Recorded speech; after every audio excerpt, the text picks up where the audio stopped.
Well, welcome to the Grizzled Geek and News Report for August 25th, 2017. I'm Mike. I'm Doug. And we're here with your weekly roundup of nerd news. If it's geeks are talking about it, we've wrapped it up for you in our show this weekend.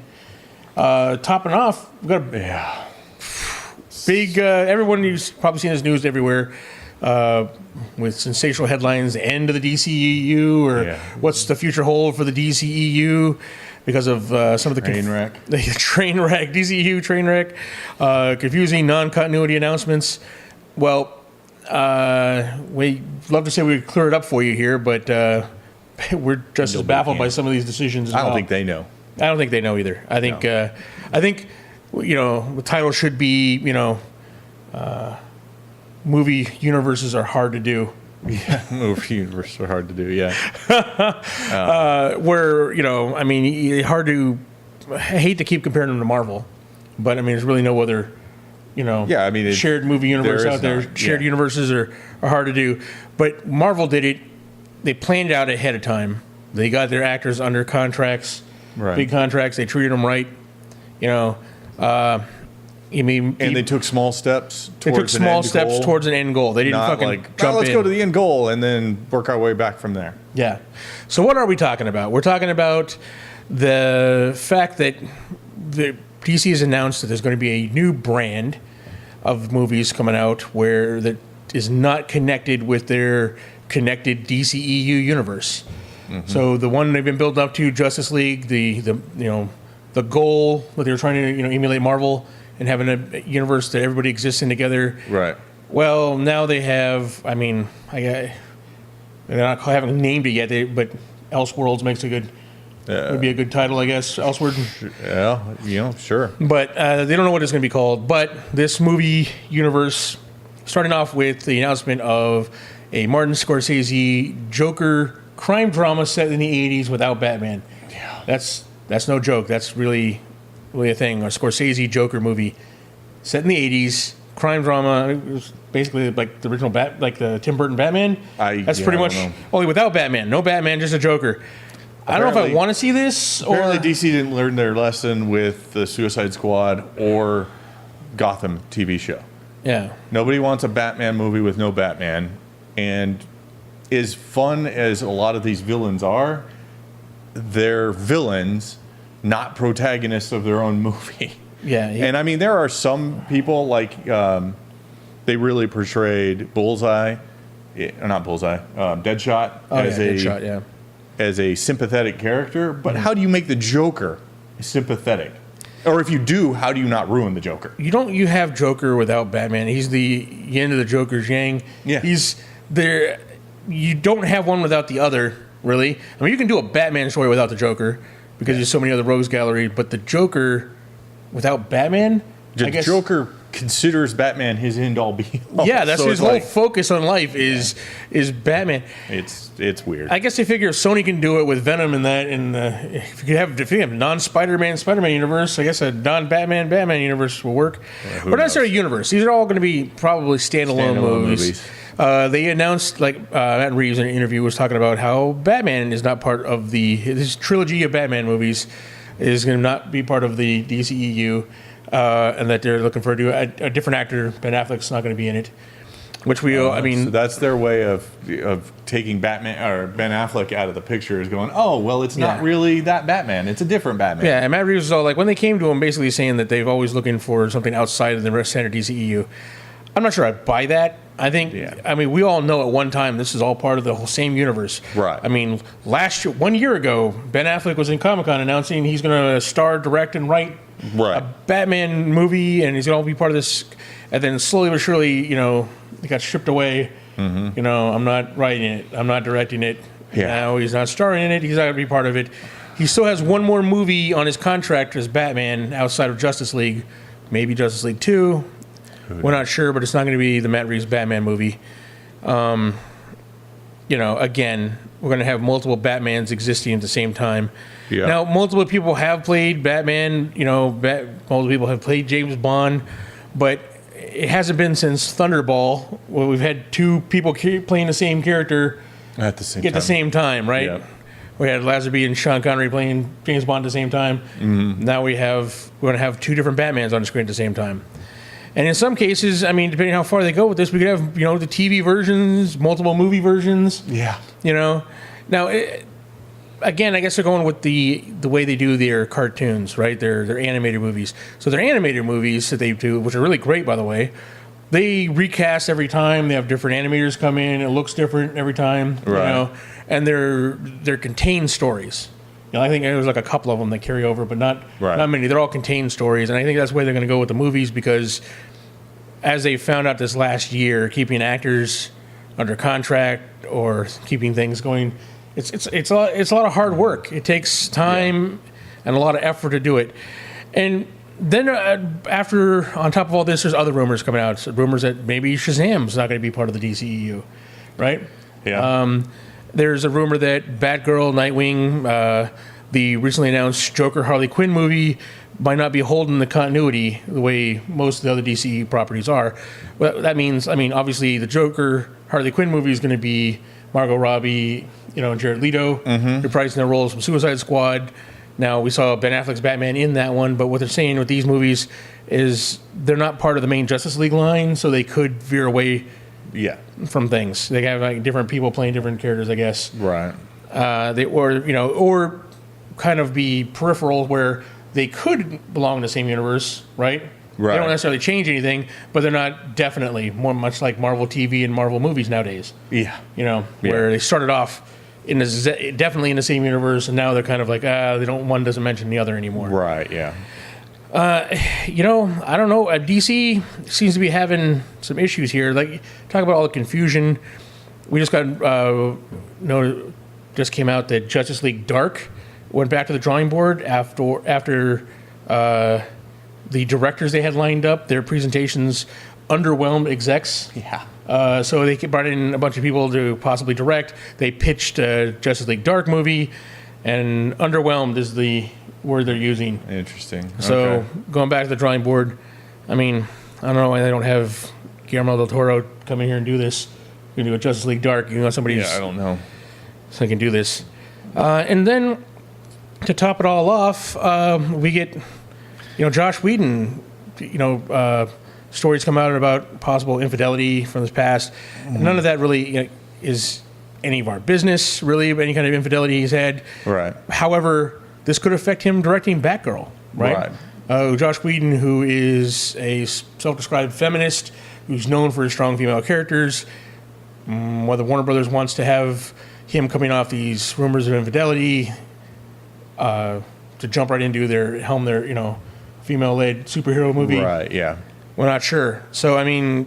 There's a lot of shaky ground at DC right now. Yeah, and this all points to Jeff Johns not having nearly as much control as we were led to believe. No.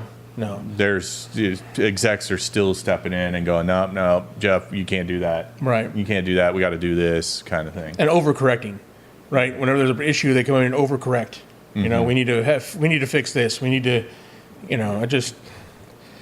we've seen it happen since the beginning. Like, they had Suicide Squad, Batman vs. Superman came out. They had, it's too dark and gritty. We need to make Suicide Squad more fun.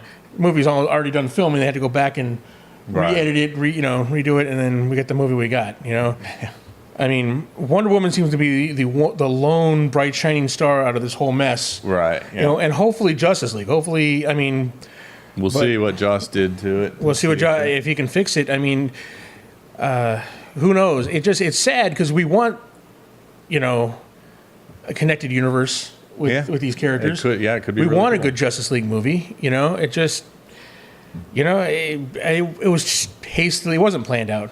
Just hastily thrown together. Right. And this is the result, I think. So, who knows what they're doing over there? I mean, we want a connected universe at the DC, but it looks like we're just going to go back to where we're having individual movies, and I just hope it doesn't confuse people and drive them away. It's like, I thought this guy was Batman. Because, if you're a comic book fan, you're used to writers changing, artists changing in comics. But as a movie fan, there's a lot of people that go to these movies that are casual, that are going to be confused by it. Yeah, they don't know anything about the comics or read any of these stories. Yeah. But anyways, there we are. DCEU is a mess right now. Yeah. All right. Well, let's go ahead and switch over to the Marvel front for a couple of stories. First off, we got Senior VP of Original Programming, Kareem Zreik, says ABC is developing a Jessica Jones-esque type project. So I don't think we know anything more than it's Jessica Jones-esque. Female-led. And it's female-led, yeah. I've seen a lot of articles suggesting it could be Jessica Drew. Yeah, because she's a detective. Yeah. Now you would have to. How do you deal with that? Maybe she doesn't ever be Spider-Woman. She's just Jessica Drew, and has I think that would be a mistake if you put it on ABC. Put her in a costume. Yeah. So. Yeah, who knows where they're going exactly with that, but that tends to suggest, maybe it's this kind of like detective type story. Yeah. We'll see. In that same interview, Kareem also confirmed that The New Warriors is going to be a comedy. Like, we all knew this. Yeah. Hey, you have Squirrel Girl and and Speedball. And not make it a comedy. Yeah. A straight up comedy, though. But we all saw what happened with Powerless? Powerless, yeah, the Office comedy from Warner Brothers. Which they kind of poke fun of in the interview. Yeah. They say, we're not making an office comedy. We're not making an office comedy. Yeah. Well, you're making a superhero comedy, so... Yeah. Which could work. It's not Guardians of the Galaxy. So yeah. We'll see how that goes. We'll see how it goes. Well, I mean, I like Speedball. Not a fan of Squirrel Girl, but she's fairly popular. Yeah. Popular. So. Unreasonably so, in my opinion. But, unaccountably popular. But, hey, whatever. Yeah. So... All right. Well, also on the Marvel TV front. Yeah, Marvel TV front. Defenders came out last week, and it is another hit for the Netflix series. It was certified fresh on Rotten Tomatoes. This also came out with the fact they were saying that Iron Fist was one of their highest rated Netflix series that came out. That news hit last week as well, which was surprised all of us who watched Iron Fist. Yeah. But Defenders also a hit. And there's been quite a bit of stir about, the ending and what it may pretend for. Sort of spoilers here. Sort of spoilers. Yeah. So if you haven't seen Defenders, you don't want anything spoiled, skip ahead. But the first one was not really spoilers. Finn Jones was talking for interviews for the movie, saying that since his character's reaction to Daredevil in Defenders, having the costume, he says that in season 2 of Iron Fist, he'll be getting his costume. Okay. Now he actually has before he's the growth of that character. Now he actually sees what a superhero is, sees how cool Daredevil looks in his costume. Since he was the only one who has a costume, he's like, I want that. So he also talked about having much better martial arts in season 2, which was my big problem with the first one. Yeah. But then again, he pointed out he had 2 weeks to prepare for that series. Right. 2 weeks is no time for anyone without martial arts background to look like the greatest martial artist in the world. Right. But he just mentioned that he's going into training next week to start training, and he's got 5 months of training before he starts shooting. Nice. So that's cool. And we already saw the improvement in Defenders. I mean, the martial arts scenes in Defenders were pretty awesome. Yeah. He had a fight with Daredevil that was pretty amazing. So, he teases that. Charlie Cox, when asked about if you watch Defenders, the ending scene, was asked whether or not that points towards a born-again story arc from the comics. And Charlie Cox was kind of coy about it, but he said, yes, there will be, some elements of the Born. I mean, hopefully they don't do a direct adaptation because I like Karen Page too much to have her, I want to see her character go through that story arc. Yeah. But, yeah, I mean, that's a great, that story arc solidified Miller as one of the greatest Daredevil writers of all time. So, yeah, if they put any part of that in there, that'd be great. Plus, it means we'll get a lot of Wilson Fisk. Yeah, so true enough. And he was one of the best parts about that series. So, I'm excited about it. Defenders was amazing. We might do once Doug finally catches up. We might do a review of it. Yeah. See how that hopefully goes. We'll film that this weekend. So yeah. All right. We got some set photos confirming Bumblebee is going to be a bug in his spin-off movie. Yes, as he should be. So the movie's going to take place in 1987 in a California junkyard, or at least I guess it would start there. I don't know if the whole movie takes place it sounds there. kind of weird to be the movie take place in a junkyard. And the movie will star Haley Steinfeld as Charlie and some other actor we can't see. Yes. So. Who could that be? Who could that be? I don't know. I think it's going to be a surprise. We'll wait and see. Yeah, I mean, this. Hopefully, we're getting a Transformers movie that doesn't suck. This is not. It's been a while. Yeah, true. It has been a while. It's been a while. It's not Michael Bay. It's got Bumblebee as a bug. Yeah. It's got Haley Steinfeld, which I've been impressed with, since the True Grit, right? Yeah. Movie. So, yeah, I'm excited. I'll see that. Cool. And then on the more news about, victims of reshoots and rewrites. Yeah. Sadly, when all these big reshoots and rewrites of these movies are happening, sometimes there's scheduling conflicts. Sometimes, in the case of Joss Whedon coming in and taking over for another director who has a different vision for the movie. Right, yeah. And in the middle of all this, some people tend to get cut. Right. The Wire's Michael K. Williams, who's a great actor, apparently had a significant role in the Han Solo movie. And he wasn't going to be changed out of it, but because of the massive reshooting, he's working on another movie already, and he can't come back for reshoots. Right. So they had to cut his character from the movie. So sadly, he's not going to be in the Han Solo movie anymore. Yeah, that's a bummer. Yeah, I mean, it's sad, but I mean, hopefully this one turns out. That's been kind of a mess. Right, yeah. That's been weird. We trust in Ron Howard, so. Yeah, hopefully. And then in not so sad news, Jesse Eisenberg's Lex Luthor is rumored to be cut from Joss Whedon's Justice League. Yes. Apparently, we had confirmed that he was going to be a part of Justice League before. He was saying in an interview that he was shooting the scenes for it, but now that Joss Whedon has come in and retooled the script, retooled most of this movie from the sounds of it. Yeah. He decided that Lex Luthor doesn't have a place in it, and which thank you. Hey, it happens. Thank you. But Whedon's making some massive changes to it. One of the things talking about rewrites and everything. Apparently, he changed the ending of it too. It ended with a cliffhanger ending. He's changed that cliffhanger ending. Yeah, I wonder if that was a studio decision going, man, Justice League 2 is a little iffy at this point, so change that ending. When we wrote this, we planned for a whole extended universe. Now it's like, man, we don't know what we're going to have. Yeah. I mean, excuse me, outside of Aquaman and a Flash movie that still doesn't have a director, another Wonder Woman movie. Just a story, and another Wonder Woman movie, which Patty Jenkins is in talks to come back to direct. She's close to. We don't know where the DCEU is going with this whole thing, so we'll stay tuned. We'll keep you informed on what we find out from this.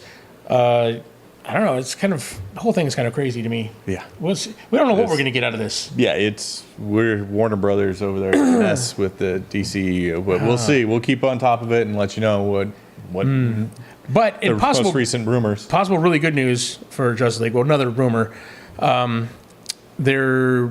know it's been teased for a while that Green Lantern is going to be in it. Oh, yeah. They mentioned the lanterns and everything. Well, apparently in a song list, one of the song titles was leaked online, and one of the titles of the songs is Unite the Seven, which leads us to, after Superman, it means there's one more Justice League member. Oh, okay. Which everyone's speculating. I mean, if there is a seventh Justice League member, it's going to be Green Lantern. Yeah. Or a Green Lantern. Let's hope. Yeah, I hope. So, one of my favorite DC characters. Yeah. All right, and now for comic spoilers, Secret Empire. We're going to go back there. We every couple of weeks. It's almost done now. Yeah, only 2 more issues, I believe. So Secret Empire number 9 makes Hydra Cap the most powerful villain. Spoilers. Oh yeah, I already said spoilers. I said spoilers in the beginning. Yeah. But here's the real spoiler. He is going to get a new Cosmic Cube powered armor made by Armin Zola. Yeah. So that he will be ready to take on all of the Avengers in issue 10. That's right. Issue 9. Iron Man. Cosmic powered Iron Man with Captain America's tactical mind. Yeah. It's truly a formidable foe. We saw actually finally, for the first time, I think, in the entire series run, that Hydra was kind of on the ropes. The heroes that Captain America was holding have escaped. They took out his lieutenants, it had, Hydra on the ropes, and then at the end of it ends with, of course, Captain America coming out in the cosmic Hydra armor. Right. So, Yeah, I mean, we'll see what's going on. We now know. Obviously, we figured out that the real Steve Rogers is trapped in the cosmic cube, the good personality. Oh, so we know how. Obviously, he gets out somehow because the next story arc with Legends is going to be the true Captain America. How this all ends up, though, is anybody's guess. Are they going to trust him after all this, or what's going to? I don't know. I mean, it's one of those situations where they've got us. We got to figure out what's going on. See how this ends. And it's one of those things we don't know if it's a train wreck or if it's amazing yet. Yeah. And we're almost at the end of the issue, end of the series. And we're like, I can't judge this until we see the final product. Yeah. And I mean, there's going to be fallout, even if all of the heroes accept that. Oh, this weird thing happened. Like the average person isn't going to accept that. You executed Rick Jones, for God's sake. Yeah. Keep harping on that, but it's important. That's important. All right. There we go. And over into gaming news, or any major relevant gaming news, other than the fact that we here at the Grizzled Geek have purchased the Song of Fire and Ice. We did. Yeah. We supported the Kickstarter. We're going to be getting the Song of Fire and Ice in. It's not until April. So, but we will review it when we'll be one of the first ones to actually have the finished product in hand to review, and we'll tell you all about it at that point. So just throw it there. Heads up. Mark your calendars, kids. Yeah. And keep checking Kickstarter. There's lots of cool games on there. Oh, yeah, there's tons. There's always something cool. Trying to put together the Kickstarter list, it's just... We would have a whole Kickstarter news show if that yeah, we were like, oh my God, so many cool Kickstarters for games. But thank you once again for joining us this week for your nerd news. We try to wrap up the best stories for you. Be sure to like, subscribe, tell your friends. Yeah. Check out some of our other, channel. On this channel, the other shows we do. Yeah, the other shows. We've got our Ruby reaction videos. Yep. We've got our Star Wars, the Old Republic MMO reviews and tips and tricks. Right. And what else do we got? Grizzled Game Master, where I give you players and DMs alike advice for running RPGs. And then next week, we will be coming out with our Does It Hold Up? Does it hold up? We've been talking about this a lot, but we finally have filmed an episode. It should be up next Monday. Next Monday, Does It Hold Up? Yeah. So we'll see you there. And like I said, if you want to support this channel, there's a link to our Patreon down below. We appreciate any help you can, and we'll see you next week. Thanks.